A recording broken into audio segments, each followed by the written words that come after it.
नमस्कार दोस्तों, कलाम S YouTube channel में आपका हार्दिक स्वागत है। आज हम जीके की कुछ क्वेश्चंस, करंट अफेयर की कुछ क्वेश्चंस पढ़ेंगे। पहला क्वेश्चन आपकी स्क्रीन पे है कि जैसा कि स्वच्छ भारत क्रांति पुस्तक के संपादक निम्नलिखित में से कौन है। आपके पास चार ऑप्शन है, इसमें करेक्ट ऑप्शन कौन सा है उसमें चूज करना है। पहला तबलीन सिंह, दूसरा अमिताभ कांत, तीसरा परमेश्वरन अय्यर और चौथा गजेंद्र सिंह। अब देखते हैं कि चौथा ऑप्शन कौन सा ऑप्शन सही है। चलो देखते हैं दोस्तों, इसमें तीसरा ऑप्शन सही है, परमेश्वरन अय्यर। मैं आपको बताना चाहूँगा कि पेयजल और स्वच्छता मंत्रालय के सचिव श्री परमेश्वरन अय्यर द्वारा संपादित पुस्तक स्वच्छ भारत रिवोल्यूशन का हिंदी में अनुवाद किया गया है और उसे स्वच्छ भारत क्रांति के रूप में प्रकाशित किया गया है। दोस्तों, स्वच्छ भारत क्रांति पुस्तक एसबीएम के विविध प्रकार के हितधारकों और योगदानदाताओं द्वारा 35 निबंधों के जरिए एसबीएम की उल्लेखनीय यात्रा दर्शाती है। दोस्तों, प्रधानमंत्री श्री नरेंद्र मोदी की प्रस्तावना के साथ ये अरुण जेटली, अमिताभ कांत, रतन टाटा, सदगुरु, अमिताभ बच्चन, अक्षय कुमार, तवलीन सिंह और बिल गेट्स व अन्य लोगों द्वारा लिखे गए निबंधों का एक संकलन है। जो ये लिखा गया है वो एक निबंधों का संकलन है। इसमें इतने लोगों को, जैसे रतन टाटा है, सदगुरु, अमिताभ बच्चन, नरेंद्र मोदी, अक्षय कुमार, तवलीन सिंह, अरुण जेटली, अमिताभ कांत और बिल गेट्स आदि लोगों ने सहयोग दिया है। तो ये अपने जो स्वच्छता मंत्रालय के सचिव है श्री परमेश्वर अय्यर द्वारा लिखी गई है। चलो अब नेक्स्ट क्वेश्चन पे चर्चा करते हैं। चलो दोस्तों, सेकंड क्वेश्चन आपकी स्क्रीन पे है। अरावली पर्वत श्रृंखला के संदर्भ में निम्नलिखित कथनों का मूल्यांकन कीजिए। पहला कथन है अरावली गुरु शिखर अरावली पर्वत श्रेणी की सबसे ऊंची चोटी है। बनास तथा लूनी नदी अरावली पर्वत श्रृंखला से निकलती है। अब आपके चार ऑप्शन दिखाई दे रहे हैं आपके सामने है। पहला कथन फर्स्ट सही है, दूसरा कथन सेकंड सही है, तीसरा कथन फर्स्ट और दोनों सही है, चौथा उपरोक्त में से कोई नहीं है। अब हम देखते हैं कौन सा सही है। चलो दोस्तों देखते हैं कौन सा सही है। दोस्तों, इसमें कथन फर्स्ट और सेकंड दोनों सही है, क्योंकि गुरु शिखर है वो अरावली पर्वत श्रेणी की सबसे ऊंची चोटी है और बनास तथा लूनी नदी अरावली पर्वत श्रृंखला से निकलती है। अब मैं आपको इसमें तीसरा ऑप्शन सी है। रक्षाबंधन की पूर्व संध्या पर महिलाओं और बच्चों ने वृक्षों की पत्तियों की बेलों की राखी बांधी और अरावली जंगलों की रक्षा करने की शपथ ली। दोस्तों, मैं बताना चाहूँगा कि अरावली के जंगल गुरुग्राम तथा राष्ट्रीय राजधानी क्षेत्र में स्वच्छ हवा और पानी की जीवन रेखा की समान भूमिका निभाते हैं। अरावली पर्वत श्रेणी उत्तर पूर्व में, दक्षिण पश्चिम में दिल्ली तथा पालनपुर गुजरात के मध्य फैली हुई है। इसकी सबसे ऊंची चोटी गुरु शिखर है, जिसकी ऊंचाई है 1722 मीटर, 5,650 फीट। दोस्तों, मैं बताना चाहूँगा कि जो गुरु शिखर है विश्व के सबसे पुरानी वलित पर्वतों में से एक है तथा यह भारत की सबसे प्राचीन पर्वत श्रृंखला है। इस श्रेणी से 3 प्रमुख नदियाँ उनकी सहायक नदियाँ नहीं, जिसमें बनास तथा साहिबी नदियाँ यमुना नदी में मिल जाती है तथा लूनी नदी कच्छ के रण में प्रवाहित होती है। चलो दोस्तों, तीसरा क्वेश्चन करते हैं। तीसरा क्वेश्चन आपकी स्क्रीन पे है। चलो देखते हैं। तो तीसरा क्वेश्चन ये है, भारत का पहला हिम तेंदुआ संरक्षण केंद्र निम्नलिखित में से किस राज्य में स्थापित किया जा रहा है। पहला ऑप्शन है आपके सामने जम्मू कश्मीर, दूसरा सिक्किम, तीसरा अरुणाचल प्रदेश, चौथा उत्तराखंड। तो इसमें कौन सा ऑप्शन सही है, चलो देखते हैं कौन सा ऑप्शन सही है। तो इसमें चौथा ऑप्शन सही है, उत्तराखंड में ये हिम तेंदुआ संरक्षण केंद्र बनाया गया है। मैं आपको बताना चाहूँगा कि हिम तेंदुओं के संरक्षण की दिशा में एक महत्वपूर्ण कदम उठाते हुए उत्तराखंड के उत्तरकाशी वन विभाग में भारत का पहला हिम तेंदुआ संरक्षण केंद्र खोला जाएगा। हिम तेंदुआ संरक्षण केंद्र का उद्देश्य स्थानीय समुदाय की मदद से हिम तेंदुओं की रक्षा करना है, साथ ही पर्यटन के माध्यम से आसपास के गांवों के स्थानीय लोगों को रोजगार देना है। दोस्तों, इस संरक्षण केंद्र की स्थापना उत्तराखंड वन विभाग द्वारा संयुक्त राष्ट्र विकास कार्य में यूएनडीपी के साथ मिलकर की जाएगी। इस केंद्र का निर्माण एक 6 वर्षीय प्रोजेक्ट सिक्योर हिमलाइज के तहत निर्माण किया जाएगा। विदित है कि वर्ष 2007 में शुरू किए गए इस प्रोजेक्ट का उद्देश्य आजीविका को सुरक्षित करने, संरक्षण करने तथा स्थायी उपयोग का बढ़ावा देने और हिमालयी पारिस्थितिकी तंत्र को बहाली करना है। दोस्तों, ये एक देश का एकमात्र पहला हिम तेंदुआ संरक्षण केंद्र उत्तराखंड में खोला जाएगा, जो यूएनडीपी के सहयोग से खोला जाएगा। दोस्तों, मैं बताना चाहूँगा कि ये बहुत ही इंपॉर्टेंट क्वेश्चन है, क्योंकि ये देश का पहला हिम तेंदुआ संरक्षण केंद्र खोला जा रहा है। तो ये करंट अफेयर के हिसाब से बहुत ही इंपॉर्टेंट क्वेश्चन है। इस क्वेश्चन को आप मार्क कर लेना। और पहली बात, दूसरी बात ये भी है कि ये यूएनडीपी के सहयोग से, आपको ये पूछा जा सकता है किसके सहयोग से खोला जा रहा है, तो ये यूएनडीपी के सहयोग से खोला जा रहा है। तो आपको ये ध्यान में रखना है कि किसके सहयोग से खोला जा रहा है। अब नेक्स्ट क्वेश्चन पे हम चर्चा करेंगे।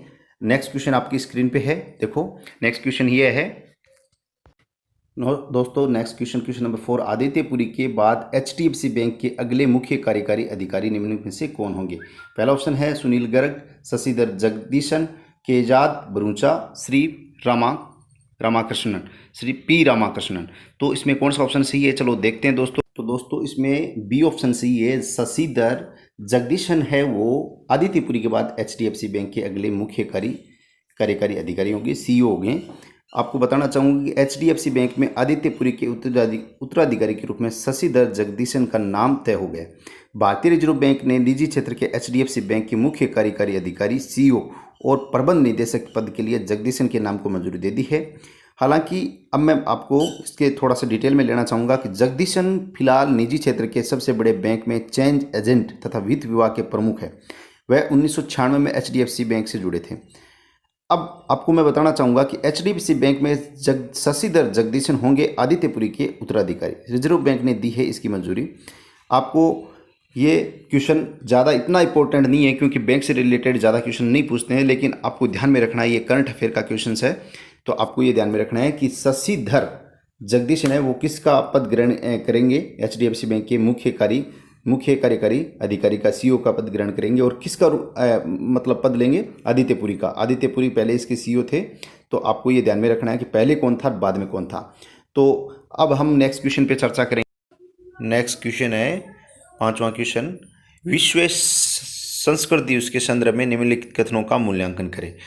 पहला ऑप्शन आपके सामने, संस्कृत दिवस प्रत्येक वर्ष 3 अगस्त को आयोजित किया जाता है। संस्कृत सेकंड ऑप्शन है, संस्कृत दिवस का प्रथम आयोजन 1969 में किया गया था।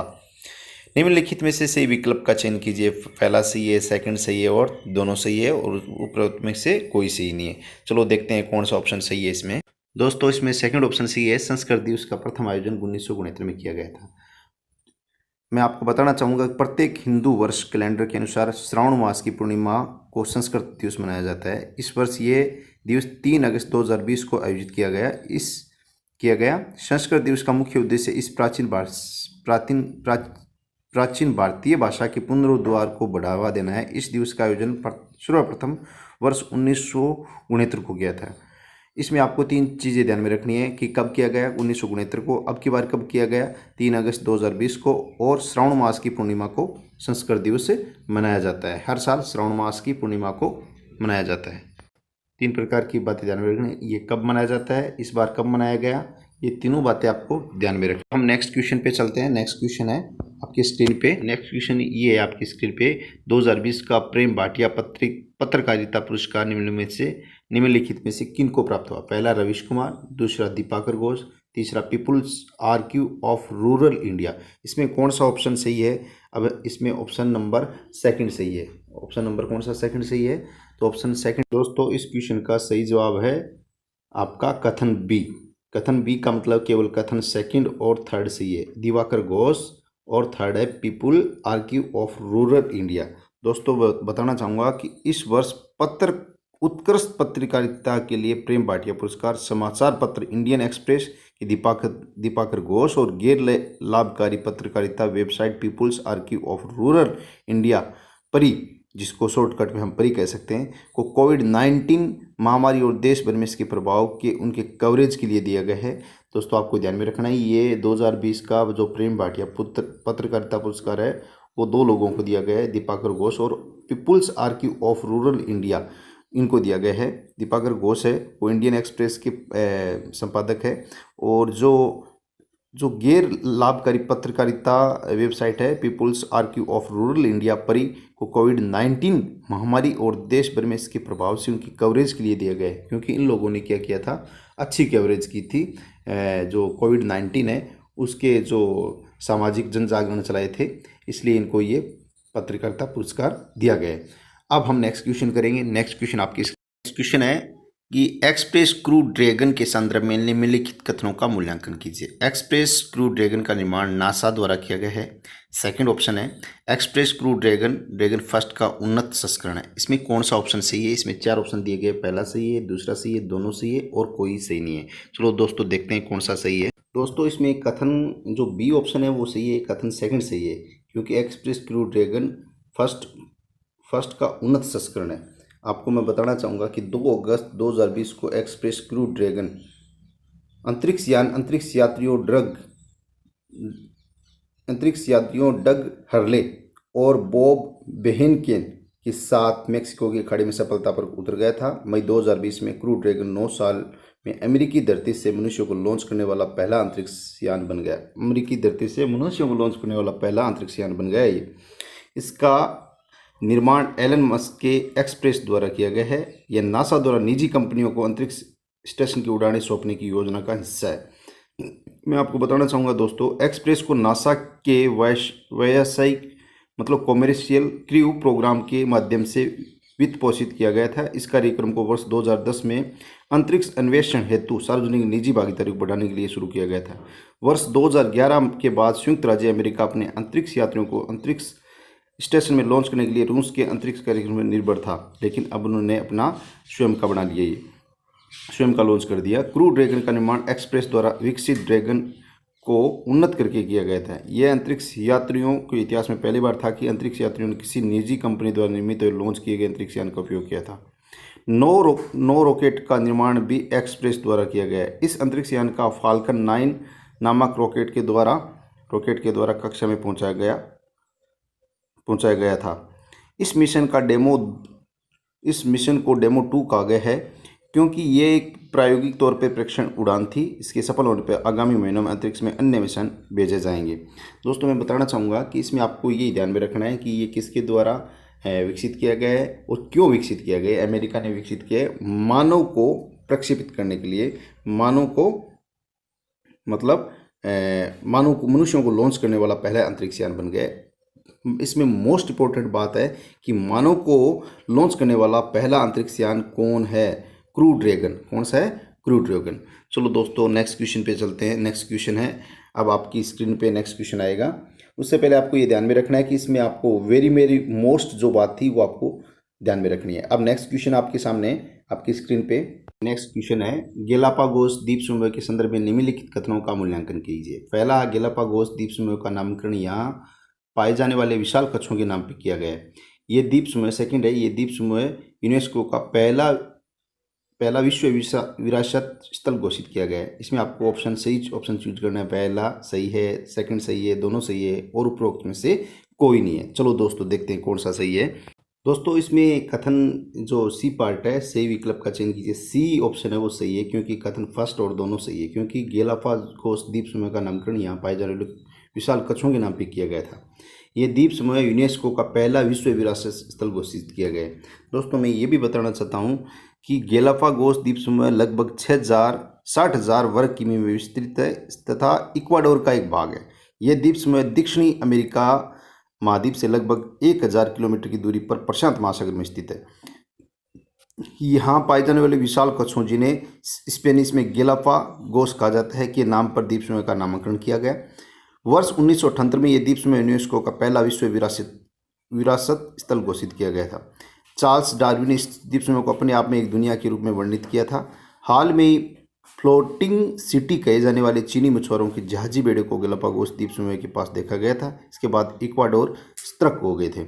दोस्तों, इसमें आपको 3-4 बातें ध्यान रखनी है कि गैलापागोस द्वीप समूह का नामकरण है वो कछुओं पे किया गया है और ये द्वीप समूह यूनेस्को का पहला विश्व विरासत स्थल घोषित किया गया था। ये बात बहुत इंपॉर्टेंट है कि यूनेस्को ने सबसे पहले विश्व विरासत स्थल के रूप में किसे घोषित किया गया, तो ये है गैलापागोस द्वीप समूह है।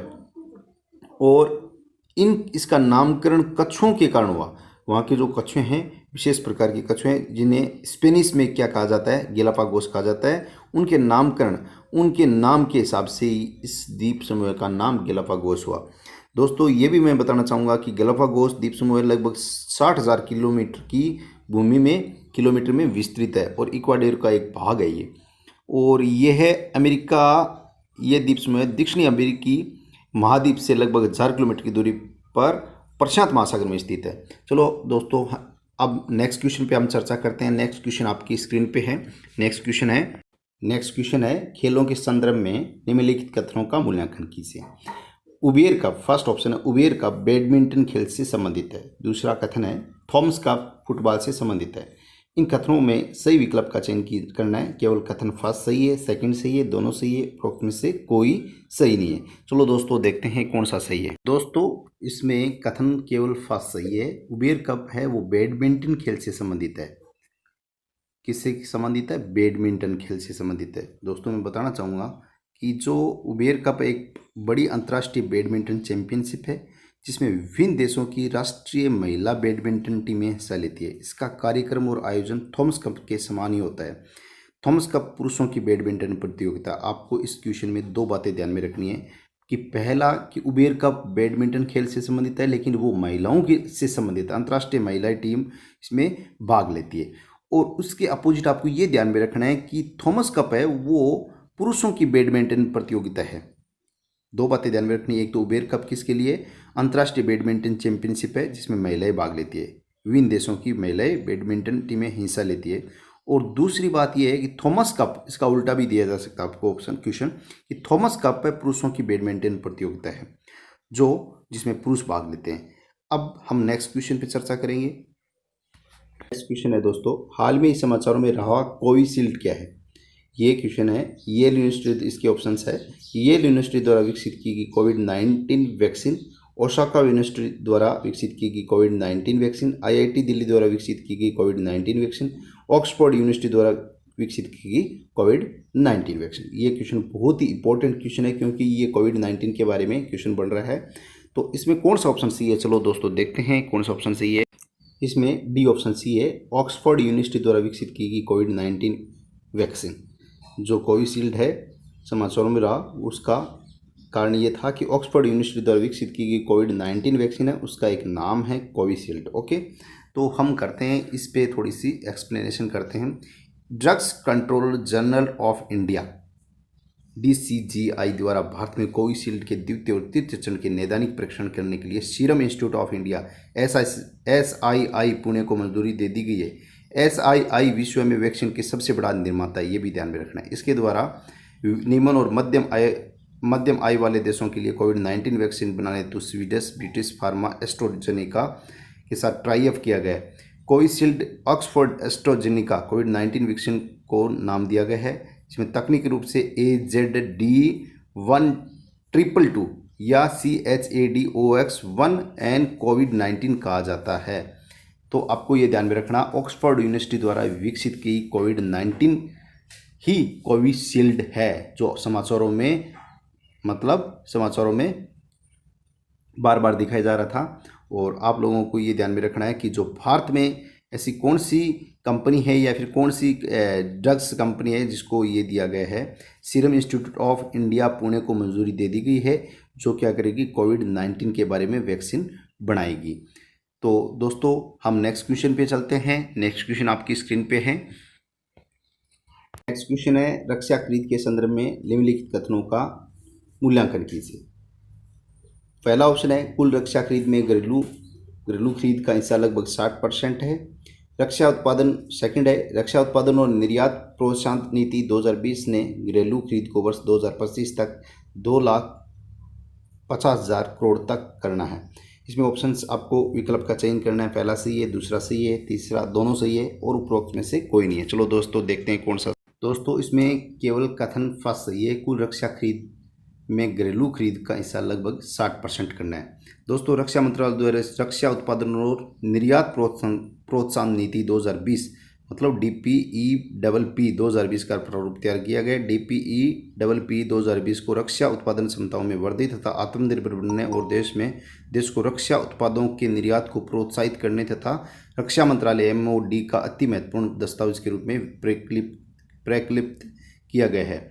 खुद रक्षा खरीद में घरेलू खरीद का हिस्सा लगभग 60% है। दोस्तों घरेलू उद्योगों से खरीद बढ़ाने के लिए 2025 तक वर्तमान खरीद को 70,000 करोड़ से बढ़ाकर दुगुना अर्थात 140 करोड़ तक करना है। देश जो अपनी गवर्नमेंट है उसका लक्ष्य है कि 70 करोड़ से, वर्तमान खरीद है 70 करोड़, कितनी है 70,000 करोड़ से बढ़ाकर उसको क्या करना है 140,000 करोड़ तक करना है। और जो अपना रक्षा मंत्रालय है उसका घरेलू इस खरीद का हिस्सा है लगभग 60%।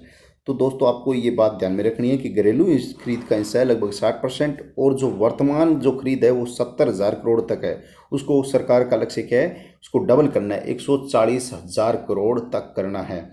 चलो दोस्तों नेक्स्ट क्वेश्चन देखते हैं। नेक्स्ट क्वेश्चन कौन सा? दोस्तों नेक्स्ट क्वेश्चन है, तेंदुए के संदर्भ में निम्नलिखित कथनों का मूल्यांकन कीजिए। पहला है तेंदुए का वैज्ञानिक नाम पैंथेरा पार्डस है। सेकंड कथन है IUCN रेड लिस्ट में इसे लुप्त प्राय के रूप में सूचीबद्ध किया गया है। चलो दोस्तों, कौन सा कथन सही है इसमें? देखो, पहला सही है, दूसरा सही है, दोनों सही है, अर्थात उपरोक्त में से कोई नहीं है। चलो दोस्तों, देखते हैं कौन सा। इसमें ऑप्शन फर्स्ट सही है, कथन केवल फर्स्ट सही है। तेंदुए का वैज्ञानिक नाम पैथोरा पार्स है। दोस्तों, इसे IUCN द्वारा रेड लिस्ट में सूचीबद्ध नहीं किया गया है। इसको केवल असुरक्षित रूप से सूचीबद्ध किया गया है कि ये जो तेंदुआ है वो असुरक्षित है, इनकी संख्या कम और भी कम हो सकती है, तो इसलिए असुरक्षित रूप से सूचीबद्ध किया गया है। मैं आपको बताना चाहूँगा कि भारत में तेंदुए की गणना अलग से नहीं की जाती। भारतीय वन्य जीव संस्थान द्वारा प्रतिवर्ष 4 वर्ष में किए जाने वाले बाघ सर्वेक्षण के दौरान कैमरा ट्रिप छवियों के आधार पर तेंदुए सहित अन्य जीवों की आबादी का भी अनुमान लगाया जाता है। भारत में तेंदुओं की अंतिम औपचारिक गणना 2014 में आयोजित की गई थी, जिसमें इस प्रजाति की आबादी 12,000 से 14,000 के मध्य आंकलित की गई थी। सर्वेक्षण में बाघ के निवास के आसपास के क्षेत्रों में 8,000 तेंदुए होने का अनुमान लगाया गया था।